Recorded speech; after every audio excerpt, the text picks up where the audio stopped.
nós te amamos. Nós precisamos da tua ajuda, Senhor, para que possamos cumprir, guardar a tua palavra, obedecer ao Senhor em todo o tempo. Que o teu Espírito Santo esteja ministrando aos nossos corações nessa noite, através do louvor, e que a tua palavra fale poderosamente conosco também, Senhor. Por isso viemos aqui, Senhor, não para passar tempo, não por entretenimento, não simplesmente para cantar, mas viemos aqui para orar, para falar com o Senhor, mas também para ouvir o Senhor falar conosco através da tua palavra. Usa com poder e graça, Senhor, a vida de cada um que tem se disposto aqui, a nossa vida, a vida do pastor Ricardo. Que através das nossas vidas, Senhor, o Senhor seja exaltado, seja entronizado. Aleluias, aleluias. Você pode ficar em pé e começar a louvar o Senhor? Verdadeiramente o nosso Deus seja entronizado entre os louvores, e nós declaramos que Ele é Rei, e Ele já introduziu o trono dEle, Ele já está com o seu trono aqui neste lugar. Aleluias, manifesta a tua presença gloriosa, Senhor. Nós temos clamado que o teu trono seja, Senhor, real aqui neste lugar, e que nada mais domine sobre este lugar, não ser o teu reino. Então nós declaramos, Senhor, nós te entronizamos neste lugar, em nossas vidas, em nossas famílias. Seja exaltado, Senhor. Aleluias, aleluias. Tu és maravilhoso, Senhor.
Nossas vidas, nós nos rendemos a Ti, não a nós, mas a glória seja dada ao Seu nome, Jesus. toda honra e toda glória. Teu trono, Senhor, Tu reinas no trono dos céus. E nós somos a criação que se prostra aos Teus pés. Oh, aleluias. Maravilhado nós ficamos em conhecer o Senhor. Louvamos o Teu nome, Jesus. Aleluias. Tu reinas no trono dos céus, a criação se prostra aos Teus pés. Tu reinas vestido de glória, os anjos te adoram e eu também aos Teus pés. Nós te adoramos, Senhor, para sempre governarás. Oh, aleluia! Teu reino não passará. Ó Santo Deus, fico maravilhado. Exalte ao Senhor. Tu és muito mais do que eu posso expressar. Ó Santo Deus, eu quebro, Senhor, de alabastro. Derrame o seu melhor aos pés dele. Sabe me maravilhar. Tu és totalmente amável, tesouro desejável, que você procura, que eu procuro. Tu és um fogo apaixonado, eu sou do meu amado e tu és meu. Pra sempre governarás.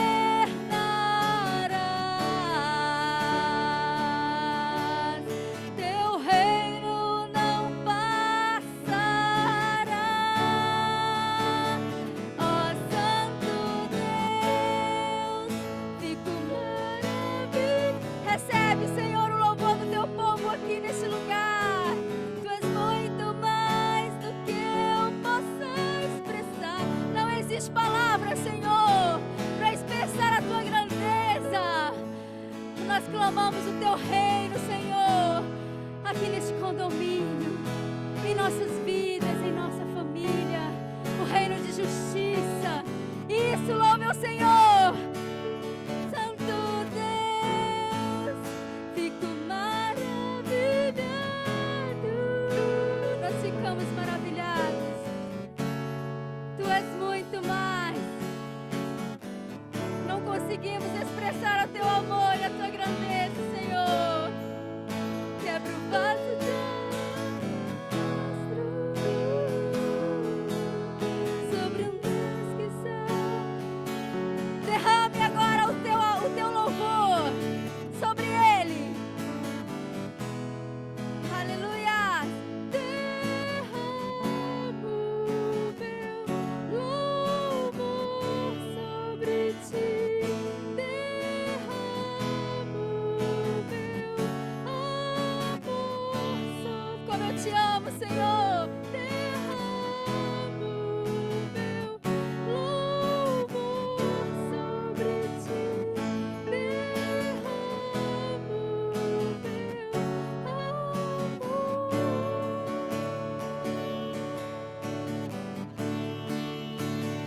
Ó Santo Deus, fico maravilhado. Tu és muito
Obrigada, Jesus, pela tua palavra. Aleluias.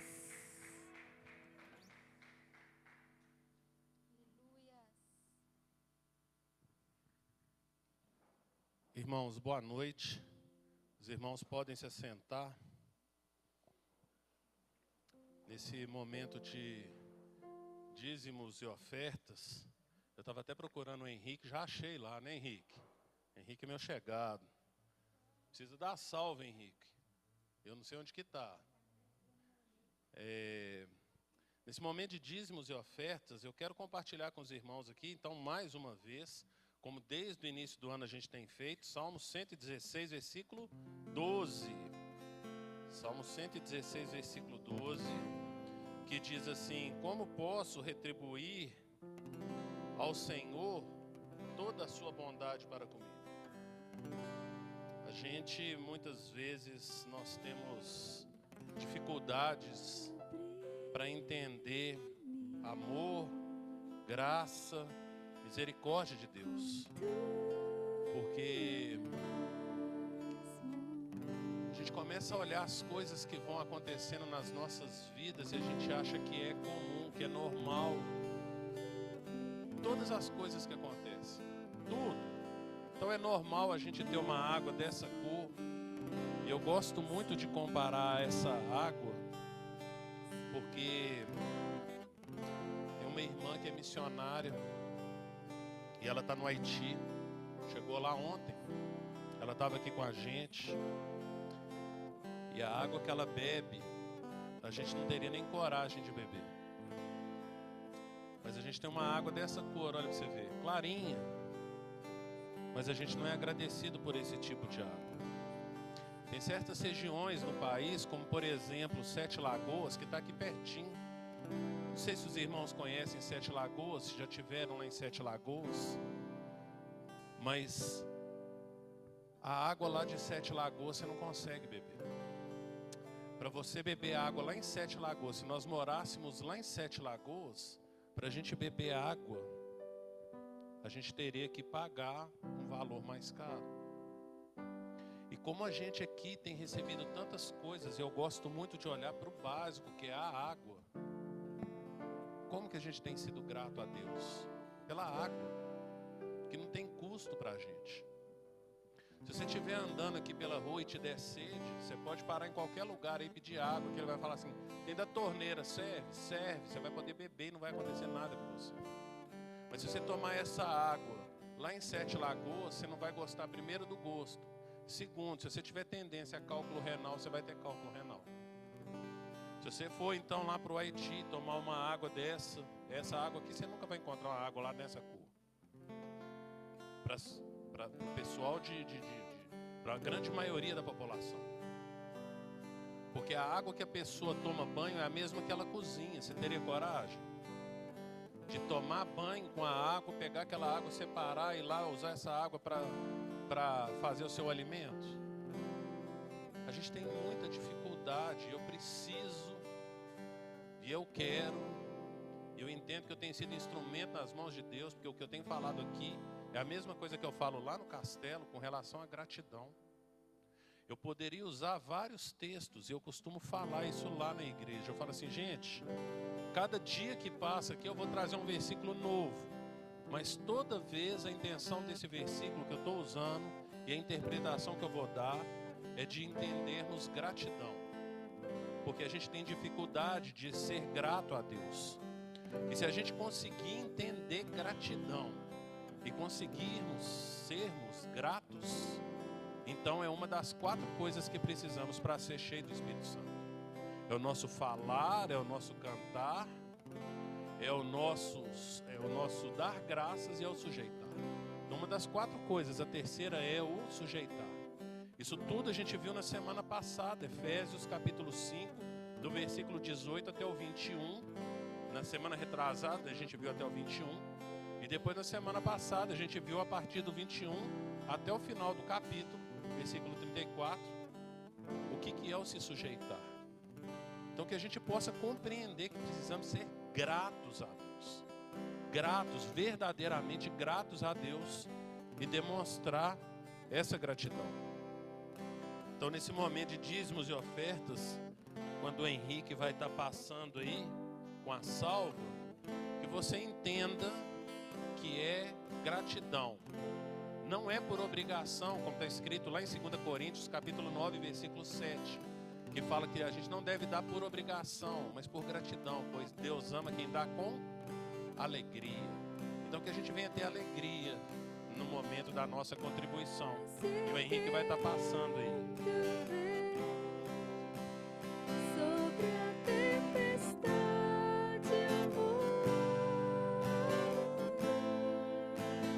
sobre as águas tu também descansarei, pois sei que és Deus. Se o trovão e o mar se erguendo sobre a tempestade eu voarei,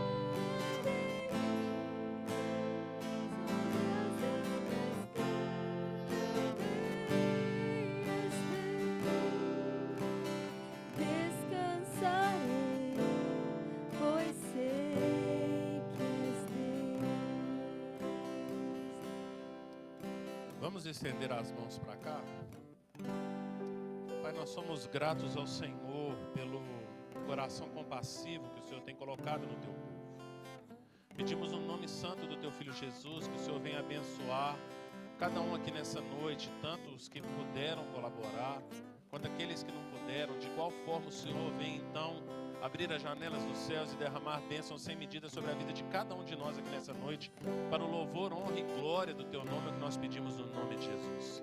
Pedimos também, Pai, no nome santo do teu Filho Jesus, que o Senhor venha dar sabedoria às pessoas que vão administrar esses recursos, para que o teu reino venha se expandir aqui nesse lugar, e que vidas venham se render ao Senhor e confessar Jesus Cristo como nosso único e suficiente Senhor e Salvador. É o que nós pedimos no nome santo do teu Filho Jesus. Amém, amém e amém. Amém. Obrigado, viu, Henrique?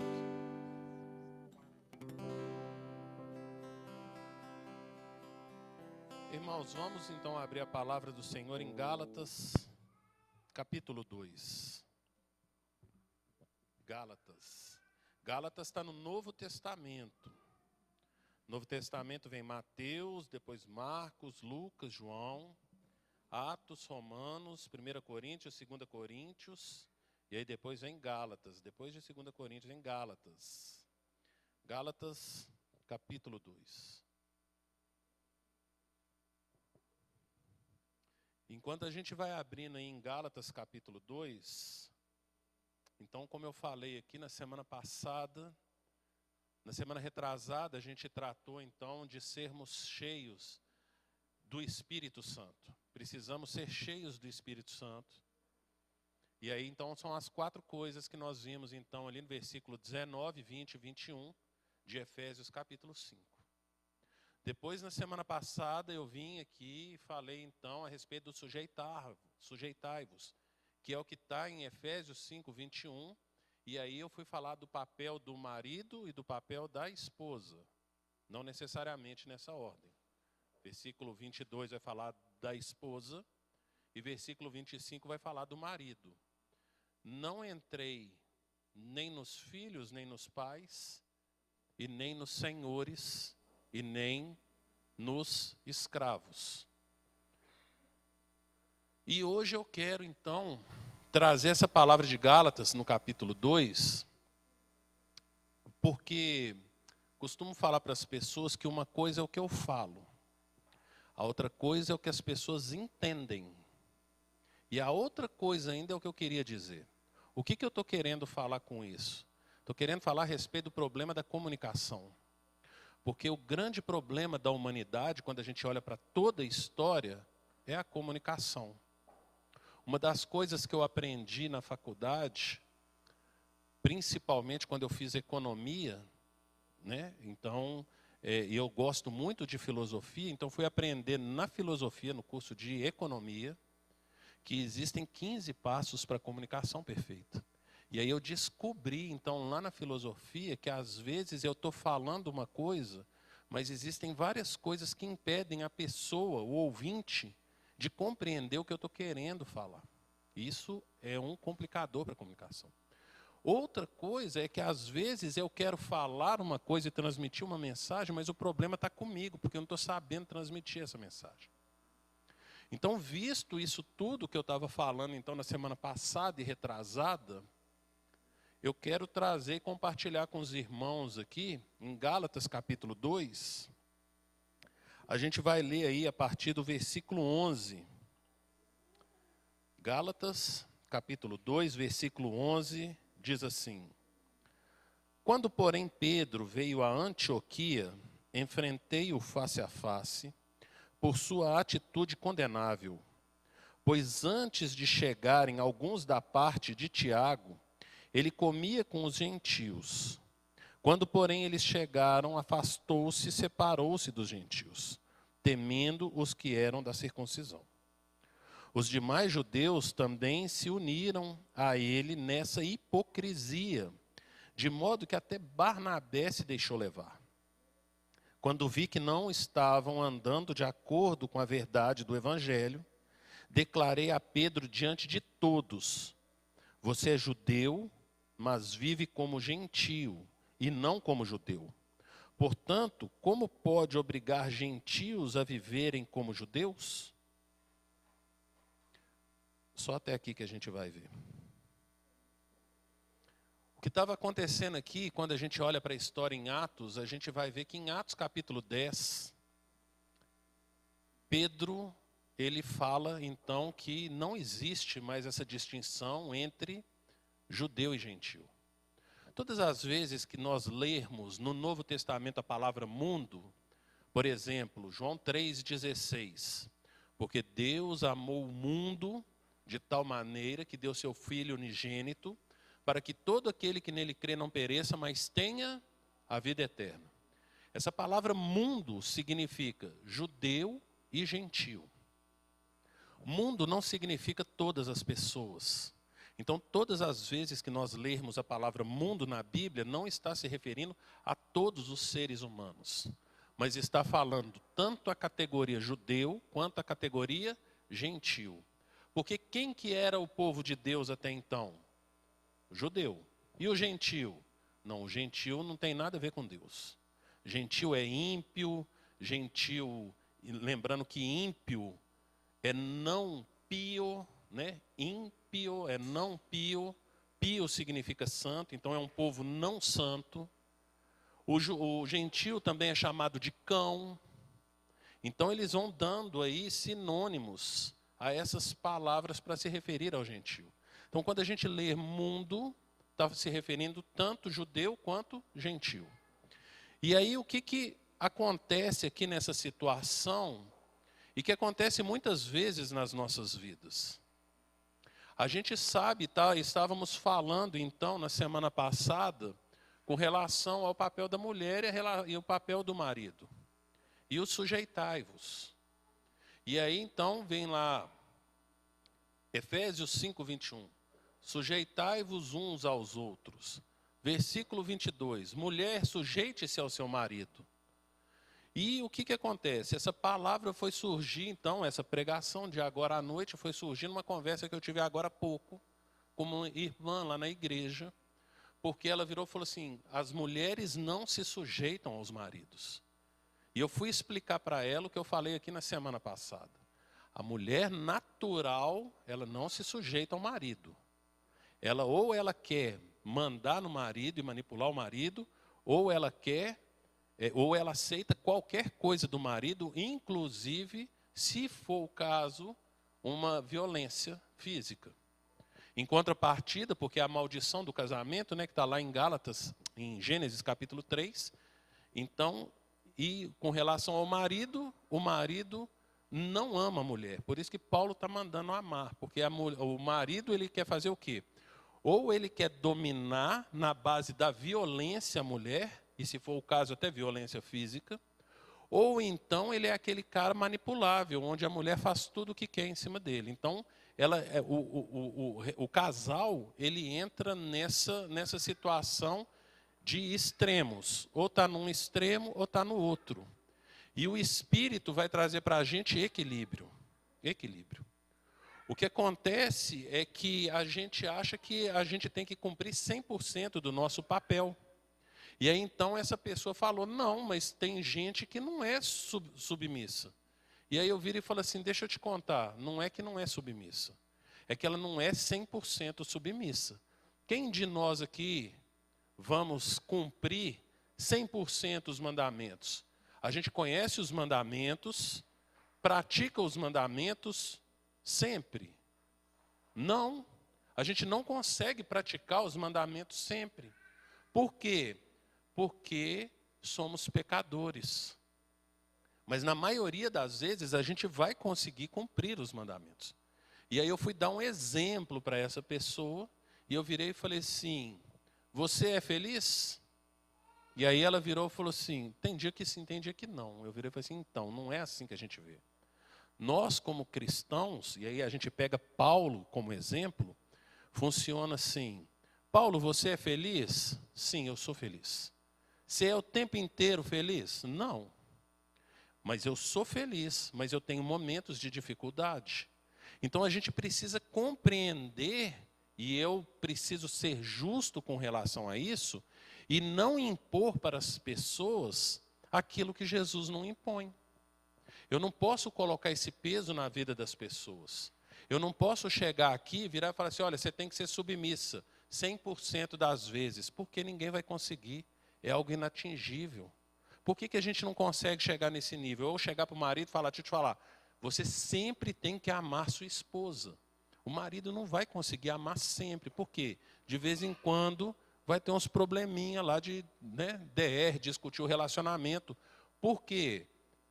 Por causa do pecado que está no mundo. Até a volta do Senhor Jesus, o pecado vai estar. E a gente vai ter que aprender a conviver com isso. Então eu preciso compreender que existe o ideal, mas eu preciso entender qual que é a minha condição. Então, qual que é a minha condição? Eu sou. Eu olho ali e viro e falo assim, que é o que eu falei para a pessoa, faça uma média, você vai pegar lá, se você é esposa, se você é marido, e vai ver lá quantas vezes você amou e quantas vezes você deixou de amar. Quantas vezes você se sujeitou e quantas vezes você deixou de se sujeitar. Se em cada 10 vezes você cumpriu a sua parte 7, beleza, passou de ano, não é assim? A média é 7, né? Pelo menos na minha época na faculdade, a média era 7, eu acho. Acho que era 7. E aí então o que acontece? Então você vai perceber que você está acima da média. A média seria 5, né? Uma hora é, uma hora não é. Uma hora é, uma hora não é. Se você estiver acima disso aí, você já está no caminho certo. A gente também, nós não podemos nos comparar com os outros, porque eu não estou competindo com ninguém aqui. Vamos ver quem que é mais santo aqui no nosso meio. É isso que a gente faz na igreja? Não. Eu estou competindo? Estou, mas não com ninguém, nenhum de vocês. Eu estou competindo comigo mesmo. Eu tenho que ser melhor do que eu era ontem, e o de ontem tem que ser melhor do que era anteontem, e assim por diante. Então eu preciso ir melhorando, ou como diz Paulo nas versões mais antigas, desenvolver a minha salvação. É isso que chama desenvolver a salvação. Colocar em ação a sua salvação. Coloque em prática, coloque em ação a sua salvação. Por que eu estou chamando a atenção para esse texto aqui de Gálatas? E aí eu preciso lembrar então que Gálatas foi a primeira carta que Paulo escreveu. E Paulo está usando quem aqui? Pedro. Quando Paulo está usando esse acontecimento aqui na igreja de Antioquia, ele está contando para a gente uma coisa que lá no livro de Atos, então, fala assim, olha, Pedro já sabia que não podia fazer mais distinção entre gentil e judeu. Que ele tinha que agir como um gentio. Por quê? Porque o evangelho agora não faz distinção de pessoas. Mas quando veio um pessoal lá de Jerusalém, da parte de Tiago, e aí a gente vai ver o primeiro concílio da igreja que acontece em Atos capítulo 15, quando eles vão discutir essa situação dos gentios, e aí eles fazem parte do povo de Deus ou não fazem parte do povo de Deus? E aí Paulo começa a relatar tudo que Deus tem feito no meio deles, então eles chegam à conclusão que faz parte. Então esse fato aqui aconteceu antes do capítulo 15 de Atos, mas depois do capítulo 10 de Atos. Então esse acontecimento aqui está entre o capítulo 10 e o capítulo 15 de Atos. Que a gente vai ver ali no capítulo 13, ele desenvolver, não muito a fundo, né? Porque a gente não vai ver isso aqui acontecendo da forma como Paulo conta aqui em Gálatas. E aí ele vai falar assim, o que está acontecendo no meio dos crentes? Muitas vezes, as pessoas vivem, algumas vezes, de aparência. Por que algumas vezes? Porque aqui a gente vai ver, num primeiro momento, Pedro sendo cristão e se envolvendo ali com os gentios. Mas a hora que chegam os judeus, aí ele vai viver de aparência. E aí ele vai ser o quê? Hipócrita, porque é o que Paulo fala aqui, ó, você é hipócrita. Você está colocando uma cara. Quando você está aqui no nosso meio, você põe essa cara. Quando chega o pessoal lá de Jerusalém, você coloca essa cara. E isso faz com que a gente muitas vezes não consiga se posicionar com relação à Bíblia no nosso meio. Por quê? Porque lá no local de trabalho, ou no meio da minha vizinhança, daquelas pessoas que não são cristãos, ou às vezes até no meio da igreja, a gente vai ver às vezes uma discussão, e eu vou trazer aqui à tona, a discussão da semana passada e retrasada que é, ou que foi, aborto. Pode abortar? Pode ou não pode ter aborto? É algo que no meio dos cristãos já tinha que virar e falar assim, você é o quê? Eu sou cristão. Pode ter aborto? O que o cristão deve responder? Não. Não. E ponto final. Só que o que acontece? Porque às vezes, dependendo do meio que eu estou, um monte de gente fala que pode, eu vou fazer igual Pedro e vou virar e falar assim, então, pode. Já que está todo mundo falando que pode, eu vou arrumar confusão com alguém? Eu não, a Bíblia fala do que depender de vós, tem de paz com todos. Então, do que depender de você, tenha paz. Agora, se não for possível, você não vai ter paz. A Bíblia não fala paz a qualquer custo. Não fala paz a qualquer custo. Então, nós precisamos nos posicionar como cristãos. Então, o que acontece? Por que eu estou abordando isso aí? Porque eu vou chegar exatamente no que a gente tratou na semana passada. Quando um bando de homens junta, e aí vira e fala assim, vamos jogar bola? E aí vai fazer o quê? Jogar bola. Depois que acaba o futebol, o que eles vão fazer? Bater papo. Aí vão começar a conversar e aí vão virar assim, então, esse aqui é camisolão. Já ouviram essa expressão? Já, né? Camisolão aqui, ó, só fica em casa, não sai de casa, a mulher manda nele. E aí, como que essa pessoa vai, você sendo um cristão, como que você vai se posicionar? Ou então está na rodinha das mulheres, que eu não conheço muito bem, mas eu tenho algumas amigas que não são convertidas. E andei muito tempo no meio de mulheres, porque quando eu era bancário, eu admitia muita mulher e eu ouvia muita mulher, porque eu era o chefe delas e vinha tudo quanto é tipo de reclamação. E eu virava e falava assim, então, porque isso aqui está sendo muito machista, porque homem nenhum manda em mim. O meu pai não manda na minha mãe. E aí, como é que você vai se posicionar? Vou virar e você, então, como é que fala?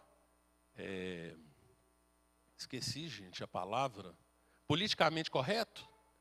Eu vou ser politicamente correto, vou falar, não, é isso mesmo. A mulher não tem que ser mandada, não. Ou eu vou saber me posicionar como cristão? A hora que está lá, então, no futebol, a hora que vier lá, então, mulher nenhuma tem que mandar na gente, não. É isso aí. E aí eu vou ser, então, politicamente correto com os caras? Ou eu vou me posicionar? Porque quando nós nos posicionamos, lá em Mateus capítulo 5, versículo 10, vai falar então que nós vamos ser o quê? Perseguidos por causa da justiça.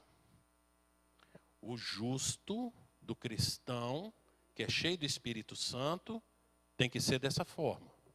Ele tem que ter essa atitude, ele tem que ter esse pensamento, ele tem que ter essa postura. E a minha pergunta é, como que nós nos relacionamos no nosso meio.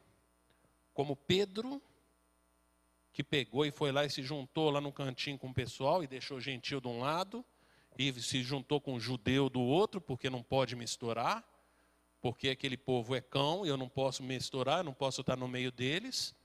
Ou como Paulo, que Paulo aqui no capítulo 1 vai virar e vai falar assim, deixa eu te falar, eu sou judeu verdadeiro, judeu de judeu. Eu sou da tribo de Benjamim, a única tribo que não se voltou contra a família de Davi, que permaneceu leal a ele. E ele vai falando tudo a respeito dele, e ele vira e fala assim, então, a hora que todo mundo foi ser politicamente correto, deixa eu ficar ali, e o outro deixa eu ficar aqui, e os de cá vão aceitando, e os de lá vão se isolando, Paulo levantou e falou na lata. Cadê os Paulos dos nossos dias? Para combater esse politicamente correto. Eu não sei se eu já falei aqui, lá no castelo eu já falei, eu não sei se eu falei aqui. Aqui eu tenho 2 pulseirinhas, tá vendo? Ganhei do Ministério Infantil lá da igreja, olha que sensacional. E o pessoal ainda fica me zoando porque uma é azul e eu sou atleticano. Mas tudo bem, não tem problema não. E aí aqui tem as seguintes letras, OQJF, interrogação. E eu virei e falei assim, olha, eu preciso de 2, porque eu preciso ser mais lembrado do que as outras pessoas. Se eu pudesse, eu colocava umas 4, que significa o que Jesus faria. Eu preciso ser lembrado o tempo inteiro do que Jesus faria. Se Jesus estivesse no meu lugar, tem um livro que chama Em Seus Passos, o que faria Jesus? É um romance cristão muito legal, vale a pena ver. Aliás, se quiser ver filme, é só você jogar no YouTube Em Seus Passos, o que faria Jesus, você vai ver o filme lá, que conta a história então do livro, que vale a pena. O que Jesus faria no meu lugar? O que Jesus faria no meu lugar? Porque quem está vivendo sou eu. Mas Jesus já deixou uma dica. Vamos abrir ali em Mateus, capítulo 10.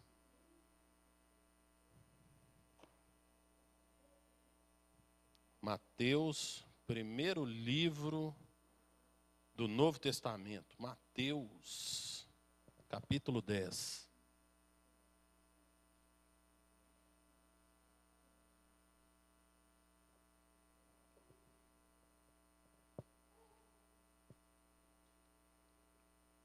Mateus capítulo 10, versículo 28, diz assim, Mateus 10, 28.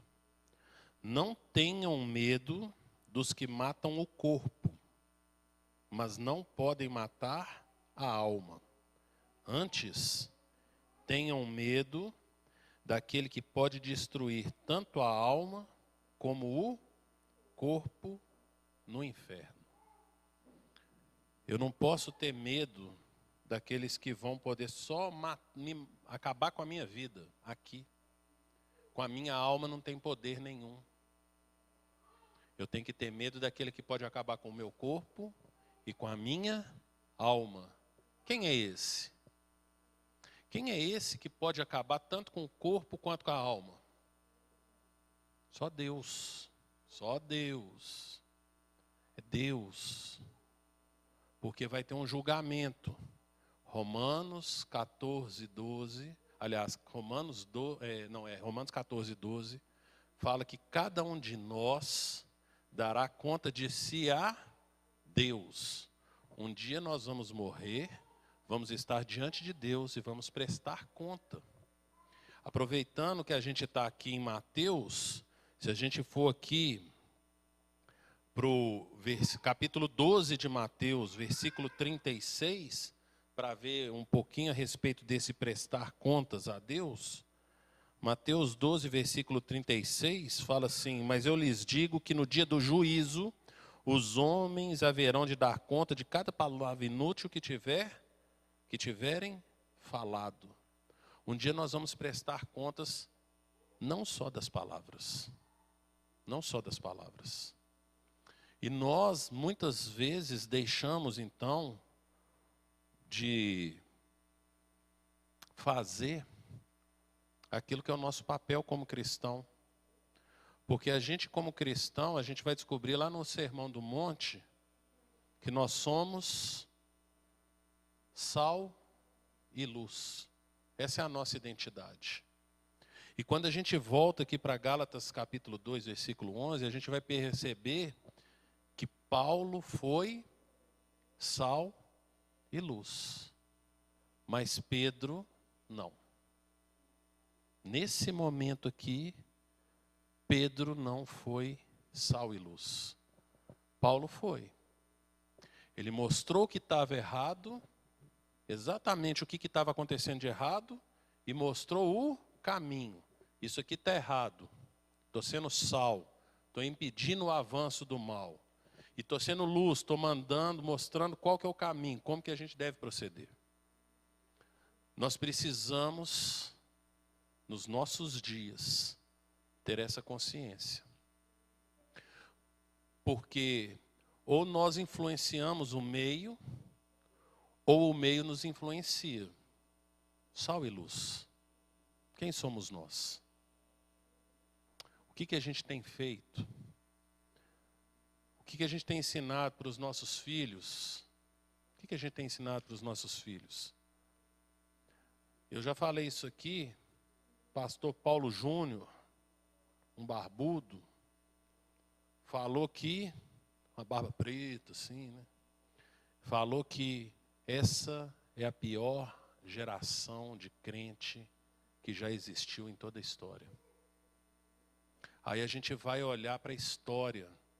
E aí você vira e fala assim, rapaz, não tem condição não. Aí você vai olhar aquilo que a história chama de período das trevas. Aonde mesmo ali, com toda aquela ignorância, surgiam crentes, homens de Deus. Tomás de Aquino é dessa época. John Hus, um pré-reformador, é dessa época. Vários homens ali. Você tem Francisco de Assis, você tem Pedro Valdo. Eu poderia enumerar aqui um monte de cara crente que viveu naquela época e fez a diferença naquela época. E hoje, na nossa época, quem que é essa pessoa que combate o que está acontecendo hoje em dia e faz a diferença nos nossos dias e no nosso meio? Quem que é a pessoa que fala tanto aqui para a gente e fala lá no mundo e que atrai, por causa de Deus, multidão? Eu acredito que a gente vai passar, e aí era o que eu estava falando então mais cedo, eu acredito que a gente vai passar por um período muito curto que vai acontecer muita coisa. Quando eu leio a Bíblia, estudo a Bíblia, procuro ver como que vai, escatologia, né, estudo das coisas do fim, como que vai acabar a história, eu vejo que vai acabar da seguinte forma.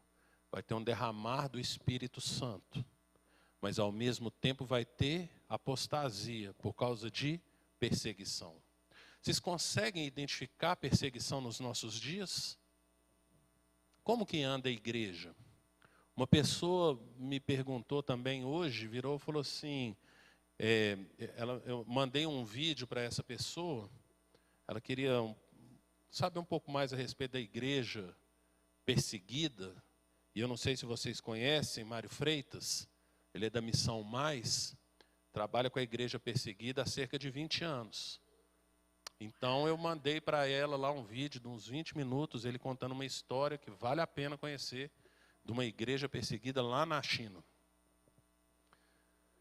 E aí ela foi vendo e ela foi tendo sede disso. Eu fui falando assim, então, como que anda a igreja hoje espalhada no mundo? Vocês sabem? Se eu perguntar, por exemplo, o que está acontecendo com os cristãos lá no México, vocês sabem? Notícia que saiu essa semana. Sabe como é que está a situação lá?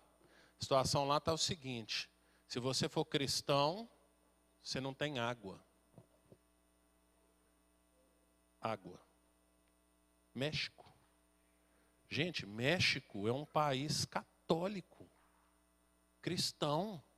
Como é que pode isso? Se nós formos lá então para a Índia, a gente vai pegar os hindus batendo em pastores. Essa semana também. O que eu estou querendo com isso? A gente precisa estar antenado, atento ao que está acontecendo. O que está acontecendo nos nossos dias? Deixa eu contar um caso para vocês aqui, de uma menina lá da igreja, lá na escola dela. Ela estuda num colégio que não é cristão. E aí, o que ela faz lá no grupo de WhatsApp, porque não está tendo aula, né? Mas o colégio dela é particular, então está tendo aula virtual, aula online. E aí eles têm um grupo na escola, e aí a mãe dela foi lá e falou comigo: Ricardo, me ajuda nisso aqui, porque olha só o que minha filha está fazendo. O que ela estava fazendo? Evangelizando as crianças do grupo dela. E aí uma virou e falou assim: deixa eu te falar, se eu mostrar isso que você está postando aqui para o pessoal do LGBT, eles vão te bater. E deixa eu te contar, eu vou gostar, viu? Você está vendo? E eu estou falando de uma menina de 12 anos. O que está acontecendo nos nossos dias? Porque nós vamos precisar nos posicionar. Vai chegar esse momento em que você vai virar e vai ter que falar assim: olha, eu sou totalmente, radicalmente contra o homossexualismo. Não contra o homossexual, mas contra o homossexualismo, porque a Bíblia fala que quem faz isso não herda o reino de Deus, é o que está escrito. O que acontece se a gente falar isso de forma bem aberta e declarada? Conta para mim. Vai lá na Praça 7 e começa a pregar contra o homossexualismo. Eu trabalhei ali na Praça 7, gente, durante 7 anos, ali na Praça 7. Tem um Bradesco ali na Avenida Amazonas, quase no Pirulito ali, eu trabalhei ali 7 anos. E eu vi um cara pregando lá no quarteirão da Rio de Janeiro. O cara todo dia estava lá pregando, todo dia estava pregando.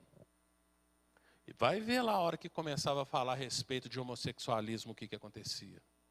Mas eu estou contando de coisa porque eu saí do Bradesco em início de 2013.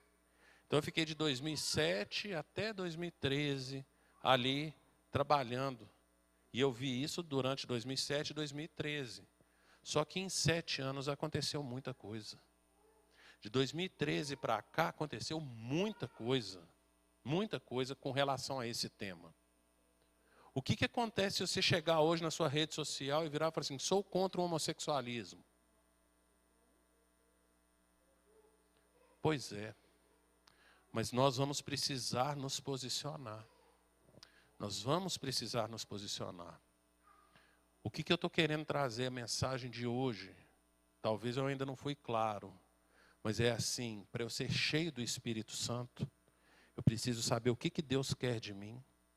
E fazer o que Deus quer que eu faça. Aquilo que Ele me chamou para fazer.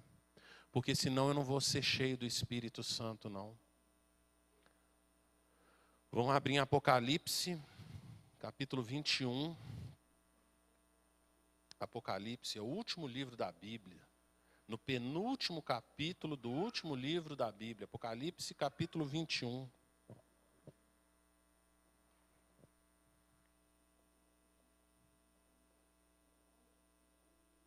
Apocalipse, capítulo 21, versículo 8, diz assim: mas os covardes, é esse aí mesmo que está aí na Bíblia de todo mundo? É o primeiro que aparece? Mas os covardes, é o primeiro. Presta atenção nesse nome, covardes.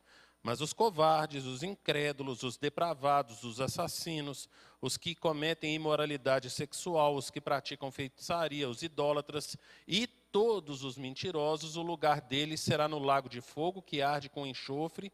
Essa é a segunda morte. Então está falando assim: vai ter um bloquinho indo para o inferno. E quem vai puxar a ala da frente, que vai puxar esse bloco que vai para o inferno, são os covardes. Você sabe quem são os covardes?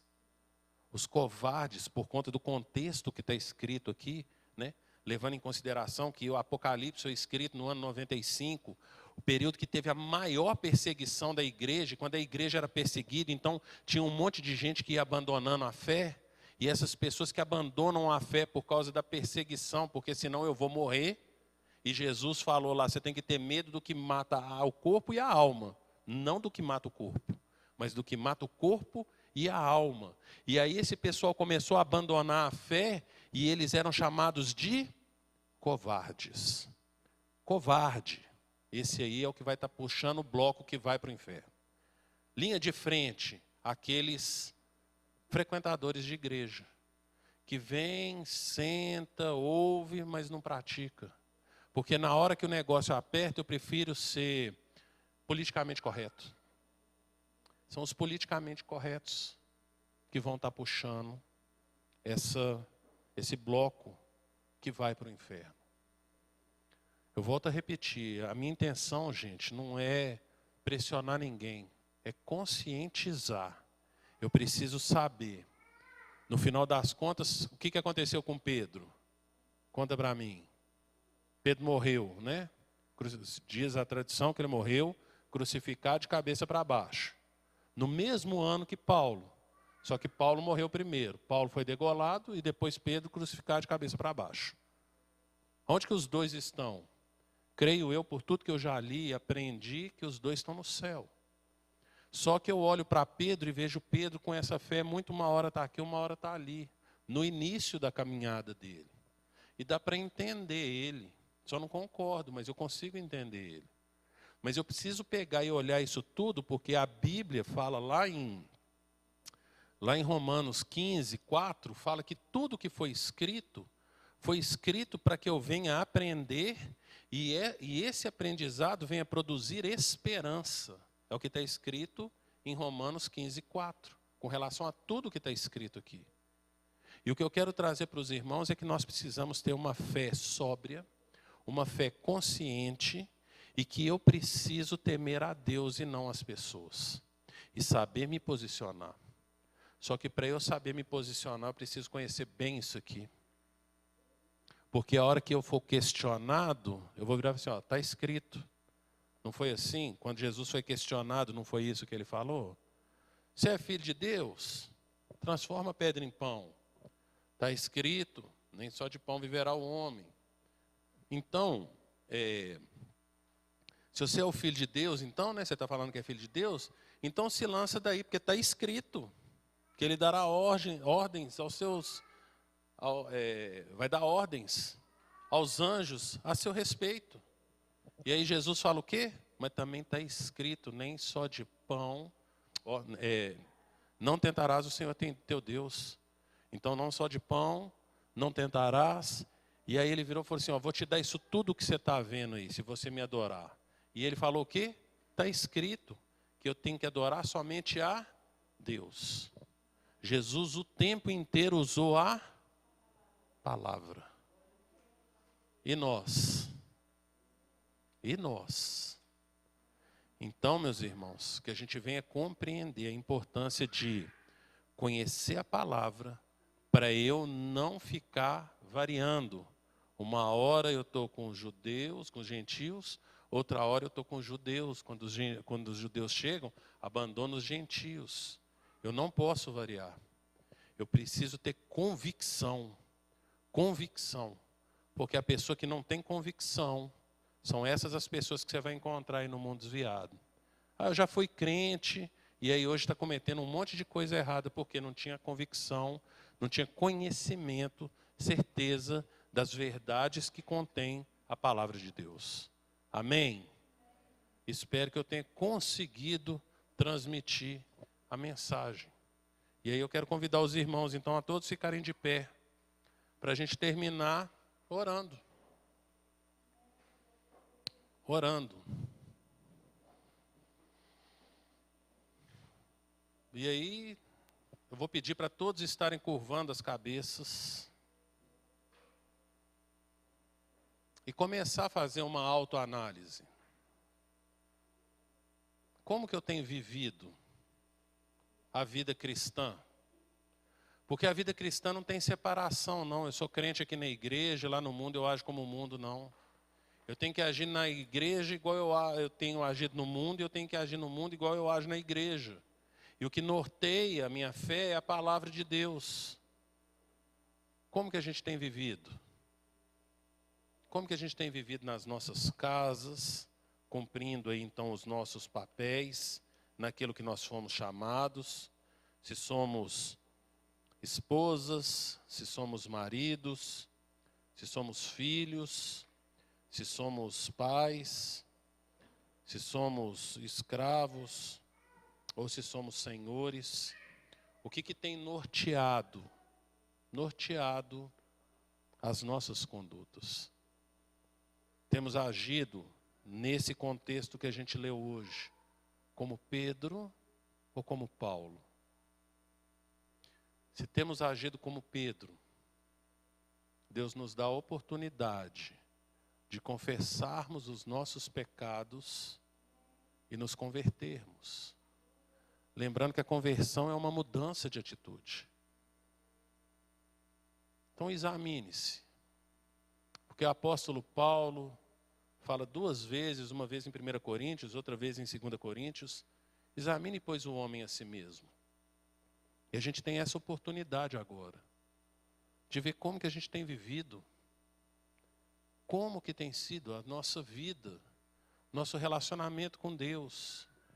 Nós temos sido afetados por Deus, através do nosso relacionamento com Ele, como diz em Romanos, transformai-vos pela renovação da vossa mente. Hoje a gente tem essa oportunidade de, se for o caso, confessar o pecado e mudar a atitude. Só que para a gente mudar essa atitude, é necessário conhecer muito a Bíblia. Então, eu convido vocês também a lerem a palavra de Deus. Gasta tempo com a leitura, gasta tempo com oração. Sai do Netflix da vida, aquilo que tem roubado o seu tempo de relacionamento com Deus. O que tem tomado esse tempo seu? É joguinho às vezes no celular? Joguinho no computador? É o que é? Conversa no WhatsApp? Gente, o tempo está encurtando. E o Senhor está voltando. E Ele está nos dando então essa oportunidade de confessarmos e abandonarmos esse pecado. Confessa e abandona, se for o caso. Pai, nós colocamos as nossas vidas diante do Senhor. Pedimos no nome santo do Teu Filho Jesus, que o Senhor venha ter misericórdia de nós. Perdoa, Pai, em nome de Jesus, os nossos pecados, perdoa as nossas falhas, quando nós não nos posicionamos como verdadeiros cristãos, convictos da palavra do Senhor, porque nós conhecemos a Tua palavra. Mas muitas vezes temos tido atitudes semelhantes a essa de Pedro. E assim como o Senhor perdoou a Pedro, perdoa a nós também, Pai, em nome de Jesus. E transforma a nossa mente, e muda o nosso coração, e muda o nosso caráter. É o que nós pedimos no nome de Jesus, que o Senhor, que o Teu Espírito Santo venha estar nos fortalecendo, nos sustentando, nos guiando, porque nós somos totalmente dependentes do Senhor. Então ajuda-nos, Senhor, é o que nós pedimos no nome santo do Teu Filho Jesus, e não permita que a gente venha sair desse local da mesma forma como a gente entrou. Não permita, Pai, que a gente venha sair daqui fazendo as mesmas coisas e cometendo os mesmos erros, mas derrama do Teu Espírito Santo sobre a vida de cada um de nós aqui nessa noite, de tal forma, Pai, que venha mudar, transformar a nossa postura, a nossa atitude, o nosso pensar para o louvor do Teu santo nome, é o que nós pedimos no nome de Jesus.